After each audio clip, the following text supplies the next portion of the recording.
Good morning friends. मी doctor Pravin Borse, department of commerce, HGM college Karad.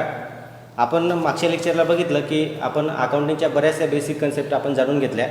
म्हणजे हे फार महत्त्वाचं टॉपिक आहे, कारण की जर आपलं बेसिक अकाउंट जर चांगलं नसेल तर आपल्याला कुठल्याही प्रकारच्या अकाउंटिंग करण्यासाठी फार अडचणी निर्माण होतात. त्याच्यामुळे आपण मागच्या लेक्चरला शेवटच्या याच्यात आपण बघितलं की रूल्स ऑफ अकाउंटिंगमध्ये आपण बघितलं 3 रूल्स असतात. पहिला पर्सनल अकाउंट, रिअल अकाउंट आणि नॉमिनल अकाउंट असे 3 रूल्स असतात. त्याच्यापैकी पर्सनल अकाउंटचा रूल्स काय म्हणतो? Debit the receiver, credit the giver. म्हणजे पर्सनल अकाउंटमध्ये कोण येतं? एखादी आर्टिफिशियल व्यक्ती असेल किंवा एखाद्या व्यक्तीचं अकाउंट असेल तर ते पर्सनल अकाउंटमध्ये येतात. मग ते जर सपोज तो व्यक्ती जर रिसिव्हर म्हणजे घेणारा असेल तर त्यावेळेस त्याला डेबिटला टाकायचं, आणि जर तो गिव्हर असेल तर त्याला क्रेडिट टाकायचं. असा पर्सनल अकाउंटचा रूल्स आपल्याला सांगतो. त्याच्यानंतर रिअल अकाउंटचा रूल्स काय? Debit what comes in, credit what goes out. म्हणजे रिअल अकाउंटचा रूल्स कोणाला अप्लाय करायचा आहे? ॲसेट्सला. म्हणजे कोणत्याही प्रकारची मालमत्ता असेल तर त्याच्यासाठी आपल्याला कोणता रूल्स वापरायचा आहे? रिअल अकाउंटिंग करत असताना. तर रिअल अकाउंटचा रूल्स काय म्हणतो? जर ॲसेट्स येत असेल, कम्स इन, तर त्यावेळेस त्याला डेबिट दाखवा. ॲसेट जर जात असेल म्हणजे गोज आउट तर त्यावेळेस त्याला क्रेडिट दाखवा. नॉमिनल अकाउंटचा रूल्स ऑल द एक्सपेन्सेस आणि इन्कमसाठी त्या ठिकाणी लागू होतो. मग काय म्हटलं आहे नॉमिनल अकाउंटच्या रूल्समध्ये? Debit the expenses and losses. म्हणजे जर खर्च किंवा लॉस असेल तर त्याला डेबिट दाखवा, आणि इन्कम आणि गेन्स असेल तर त्यावेळेस त्याला क्रेडिट दाखवा. आता आपण आज या रूल्सचा वापर करून जर्नल एंट्री कशा पद्धतीने करता येतात ते आपण बघणार आहोत. बघा, तर जर्नल एंट्रीचे कॉलम कसे असतात? जर्नल वरती हेडिंग द्यायची असते, journal entries in the books of XYZ. म्हणजे आपल्याला ज्याच्या बुक्समध्ये आपल्याला एंट्री करायच्या असतील त्याचं नाव त्या ठिकाणी टाकायचं आहे. त्याच्यानंतर कॉलम कसे असतात? डेट, पर्टिक्युलर, LF म्हणजे ledger folio number, debit rupees आणि क्रेडिट रुपीज, असे कॉलम त्या ठिकाणी आपल्याला जर्नल एंट्रीसाठी करावे लागतात. तर बघूया आपण एक एक जर्नल एंट्री. सपोज एखाद्या व्यक्तीने जर बिझनेस स्टार्ट केला आणि बिझनेस स्टार्ट करण्यासाठी जर त्याने काहीतरी कॅश आणले असेल, फर्निचर आणलं असेल, मशिनरी आणली असेल, तर मग त्याच्यामध्ये काय काय दिसतंय आपल्याला? कॅश. काय आणलं त्याने? की फर्निचर, मशिनरी, म्हणजे ह्या ॲसेट्स त्याने आणल्या. आणि काय म्हणून आणले त्याने? बिझनेसमध्ये कॅपिटल म्हणून आणलं. म्हणजे 4 अकाउंट्स आपल्याला दिसतात. बघा, अकाउंटिंग आपण या ठिकाणी डबल एंट्री सिस्टीम शिकणार आहोत. डबल एंट्री सिस्टीम म्हणजे काय? Every transaction are 2 aspect, one is debit, second is credit. म्हणजे जेवढं तुम्ही डेबिटला टाकतायत तेवढीच अमाऊंट क्रेडिटला यायला पाहिजे. असं काही लिमिट नाही की डेबिटला एकच अकाउंट आणलं पाहिजे, क्रेडिटला एकच अकाउंट आलं पाहिजे. तुम्ही डेबिटला 3 कंटेंट पण असू शकतात, 2 कंटेंटही असू शकतात, क्रेडिटला 1 असू शकतो किंवा 2 किंवा 2पेक्षा जास्तही असू शकतात. फक्त तुम्हाला लक्षात काय ठेवायचं की दोघांची जी डेबिट आणि क्रेडिटची जी काही बेरीज आहे ती इक्वल असायला पाहिजे. आता हे जर मी सांगितलं की तुम्हाला सपोज मी म्हटलं एक ट्रान्झॅक्शन तुम्हाला सांगतो. स्टार्टेड बिझनेस विथ कॅश ₹4,000,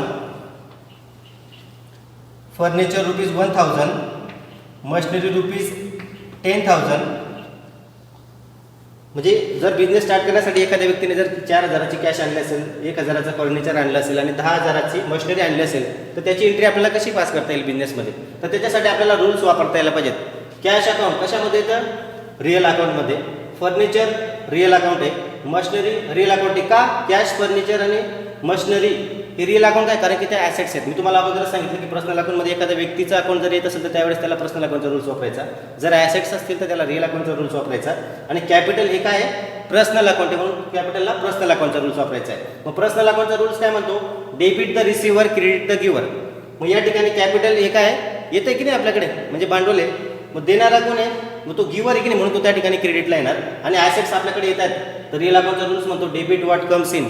तुमच्याकडे येतं आहे बिझनेसमध्ये म्हणून तुम्ही त्याला काय टाकणार? डेबिट टाकणार. मग एंट्री कशी येईल? जी काही डेट असेल ते XYZ. आता आपण डेट्स एक्झाम्पलमध्ये घेत नाहीत. जर डेट असेल तर त्या ठिकाणी आपण डेट लिहायची. तर cash account debit, furniture account debit, machinery account debit to capital account, to capital account. मग आता कॅश किती आहे? किती आणली त्याने कॅश? 4,000. फर्निचर कितीचं आणलेलं आहे? 1,000चं. आणि मशिनरी कितीची आणलेली आहे? 10,000ची. का? आता ही आपण 2 कॉलम आहेत आपल्याकडे, एक डेबिटचा कॉलम आहे, एक क्रेडिटचा कॉलम आहे. आपण डेबिटच्या कॉलममध्ये का म्हणून लिहिलं? कारण की ते डेबिटला एंट्रीमध्ये. लिहिलं की नाही आपण debit, cash account debit, furniture account debit, machinery account debit. Debit लिहिलं म्हणून त्या ठिकाणी डेबिटच्या कॉलममध्ये लिहिलं. बघा तुम्हाला अजून एक स्ट्रेंथ सांगतो. ज्यावेळेस आपण अकाउंटिंग करत असतो त्यावेळेस आपल्याला या गोष्टी डेबिटला शॉर्टकटमध्ये DR असं म्हणतात आणि क्रेडिटला CR असं म्हणतात. तर याला अजून एक पर्यायी शब्द आहेत. आपण बघा एंट्री करत असताना मी डेबिटला डेबिट वापरलं, पण क्रेडिटसाठी मी क्रेडिट वापरलं का? नाही, मी टू वापरला. का? तर क्रेडिटला दुसरा पर्यायी शब्द आहे टू आणि डेबिटला दुसरा पर्यायी शब्द आहे बाय. म्हणजे डेबिटला बाय सुद्धा म्हटलं जातं आणि क्रेडिटला टू सुद्धा म्हटलं जातं. म्हणून आपण एंट्री करत असताना जनरली असेच रूल्स आहेत की डेबिटला लिहिताना डेबिट लिहायचं, पण क्रेडिटला लिहिताना क्रेडिटच्या ऐवजी काय वापरला जातो? टू वापरला जातो आणि थोडी स्पेस सोडली जाते. थोडा समाज सोडायचा, थोडी जागा सोडून मग टू लिहायचा असतो. अशा पद्धतीने त्याची लिहिण्याची सिस्टीम असते. मग बघा ज्या ठिकाणी डेबिटच्या कॉलममध्ये आपण अमाऊंट लिहिली तर क्रेडिटच्या कॉलममध्ये काय करायचं आपल्याला? डॅश करायची. तर कॅपिटल किती आलं? या तिघांची बेरीज 4000 प्लस 1000 प्लस 10000 15000. म्हणजे कॅपिटल किती आलं बिझनेसमध्ये? 15000. मग त्याला नॅरेशन काय देता येईल आपल्याला? बघा नॅरेशन म्हणजे काय?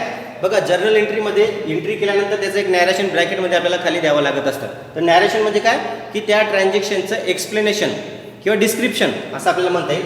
मग ते सुरू होतं बिंग या शब्दाने. बिंग कॅपिटल इंट्रोड्यूस, म्हणजे बिझनेसमध्ये कॅपिटल इंट्रोड्यूस झालं म्हणजे नॅरेशन द्यायचं तुम्हाला. कुठली एंट्री पास झाल्यानंतर त्याची काय द्यायची तुम्हाला? नॅरेशन. ही पहिली एंट्री समजली. बघा एंट्रीमध्ये सगळ्यात अगोदर तुम्हाला काय शोधायचं असतं की आयडेंटिफाय द लेजर्स. त्या ठिकाणी तुम्हाला लेजर अगोदर शोधायचे आहेत. ते लेजर शोधल्यानंतर मग त्याला डेबिटला टाकायचं का क्रेडिटला टाकायचं हे बघण्यासाठी काय करावं लागेल आपल्याला? रूल्स बघावे लागणार. जर आपल्याला चांगल्या पद्धतीने रूल्स माहिती असतील, रूल्सचा जर वापर तुम्हाला जमला तर तुम्हाला मी कुठलीही एंट्री सांगितली तरी ती तुम्हाला करता यायला पाहिजे. आता आपण जरा हे कॉलम पुसून टाकूया कारण की लिहिताना अडचण होते. ठीक आहे.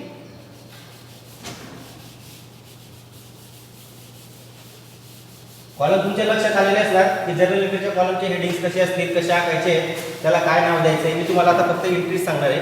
हे कुठलं ट्रान्झॅक्शन असेल आणि त्याची एंट्री आपल्याला कशा पद्धतीने करता येऊ शकते. बघा अजून एक ट्रान्झॅक्शन सांगतो तुम्हाला. Purchase goods on credit from Vishnu. Purchase goods on credit from Vishnu ₹4000. म्हणजे विष्णूकडनं जर आपण 4000 रुपयाचा उधारीवरती माल आणलेला असेल तर त्याच्यामध्ये आपल्याकडे काय काय येत आहे? गुड्स येतोय. कॅश आहे का तिथं? नाही. कारण की उधारी म्हटले म्हणजे क्रेडिट म्हटले म्हणजे कोण येणार? फक्त या ठिकाणी विष्णू.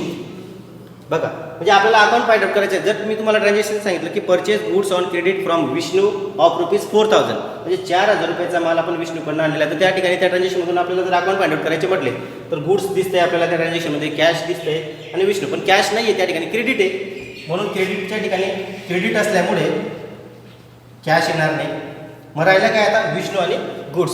आता गुड्स अकाउंटला कोणता रूल्स वापरणार? कारण की गुड्स म्हणजे काय? रिअल अकाउंट आहे आणि विष्णू काय? पर्सनल अकाउंट आहे. तर पर्सनल अकाउंटचा रूल्स काय म्हणतो? Debit the receiver, credit the giver. मग या ठिकाणी विष्णू गिव्हर आहे का रिसिव्हर आहे? गिव्हर आहे. कारण की तो आपल्याला मास देतो म्हणून विष्णू अकाउंट काय येणार आहे? क्रेडिट. आपल्याला एक जरी अकाउंट फाइंड आउट झालं की कोण डेबिट आहे तर ऑटोमॅटिकली जे काही दुसरं अकाउंट असणार आहे त्याच्या अपोजिट साईडला डेबिट येणार आहे. सपोज म्हणजे विष्णू आपल्याला क्रेडिट दाखवायचं असं जर समजलं तर आपण गुड्स अकाउंट काय दाखवणार? डेबिट दाखवणार. म्हणजे एंट्री बघा कशी येणार? गुड्स किंवा त्याला आपण परचेस सुद्धा म्हणू शकतो. Purchase account debit to Vishnu account amount 4000. Cover होते. Goods purchase account debit to Vishnu account 4000 आणि नॅरेशन काय येणार? Being goods purchase on credit म्हणजे विष्णूकडनं उधारीवरती माल परचेस केलेला आहे आपण म्हणून त्याची एंट्री काय केली आपण? गुड्स किंवा purchase account debit to Vishnu account. बघा गुड्स म्हणजे काय? परचेस. गुड्सला आपण परचेस सुद्धा म्हणू शकतो किंवा गुड्स सुद्धा म्हणू शकतो. परचेस जर आपण डिफाईन केलं तर ज्यावेळेस आपण लेजर अकाउंट तयार करणार त्यावेळेस परचेसची अमाऊंट परचेसच्या कॉलममध्ये आणि सेलच्या, जर सेल्सलाही गुड्स म्हटलं आणि परचेसलाही गुड्स म्हटलं तर आपलं कन्फ्युजन होणार की कोणती अमाऊंट सेलची आणि कोणती अमाऊंट परचेसची. म्हणून त्याला जनरली आपण गुड्स न वापरता आपण त्याला काय वापरणार आहोत? परचेस किंवा सेल्स असे शब्द वापरणार आहोत. म्हणून एंट्री कशी येणार? Purchase account debit to Vishnu account. म्हणजे परचेस काय? गुड्स आहे. त्या ठिकाणी गुड्स तुमच्याकडे येत आहे म्हणून गुड्स अकाउंट डेबिटला आणि विष्णू देणार आहे, गिव्हर आहे म्हणून विष्णू अकाउंट पर्सनल अकाउंटच्या नियमानुसार क्रेडिट साईडला. अशी एंट्री आपल्याला त्या ठिकाणी करता येऊ शकते. आता मी पुढचं ट्रान्झॅक्शन सांगतो तुम्हाला. बघा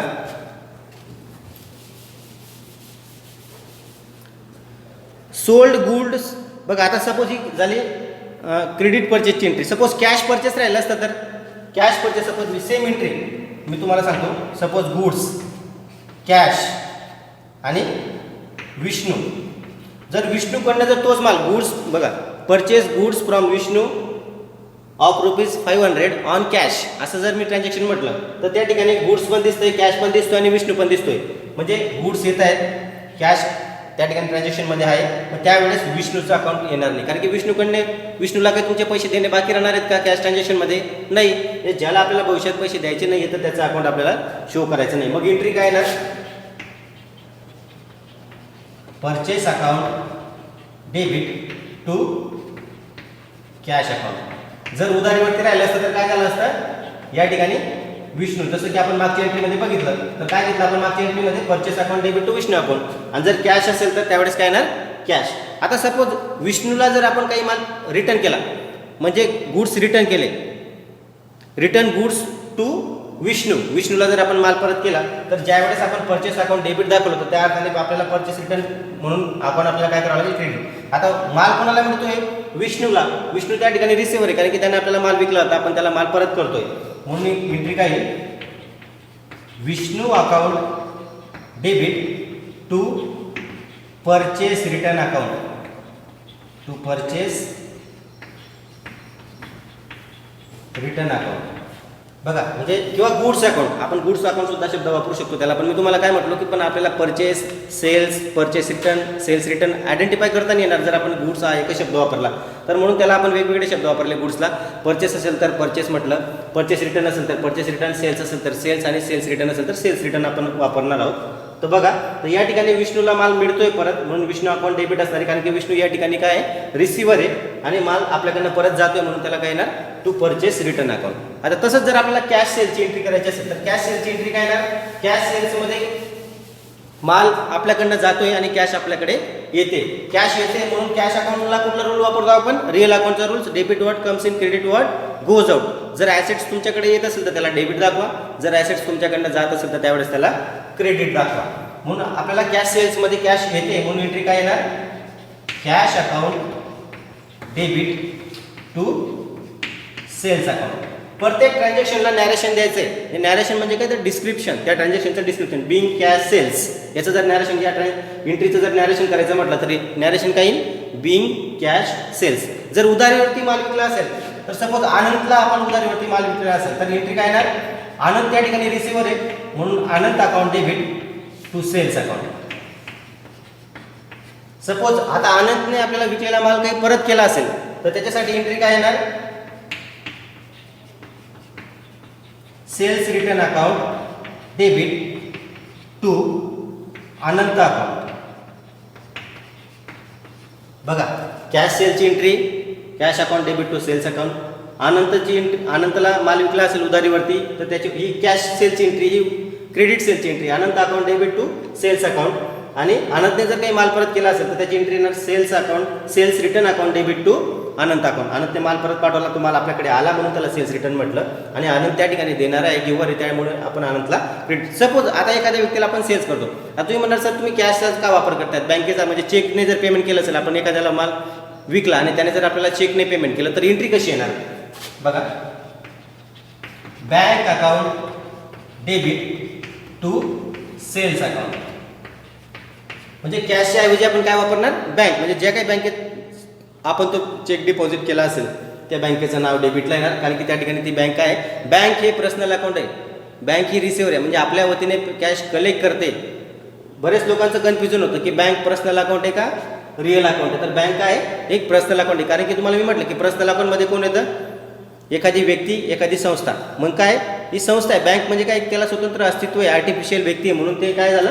पर्सनल अकाउंट आहे. तुमच्या वतीने पैसे कलेक्ट करते म्हणून बँक अकाउंट, बँक काय झाला? रिसिव्हर झालं म्हणून bank account debit to sales account. म्हणजे अशा पद्धतीने आपल्याला सेलची एंट्री आपल्याला सांगता येते. त्याच्यानंतर मग सपोज आता मी तुम्हाला थोड्याशा बँकेशी रिलेटेड म्हणजे जेवढ्या एंट्र्या बेसिकली आपल्याला जनरली बघायला मिळतात आणि ज्या काही बेसिक एंट्री. आता सपोज मी तुम्हाला म्हटलं की cash deposited into bank. तुम्ही जर बँकेत कॅश डिपॉझिट केली असेल तर त्याची एंट्री तुम्ही तुमच्या बुक्समध्ये कशी करणार? या ठिकाणी बँक आहे, रिसिव्हर आहे, म्हणून बँक अकाउंट काय असणार आहे? डेबिट आहे आणि कॅश तुमच्याकडनं जाते रिअल अकाउंटच्या नियमानुसार.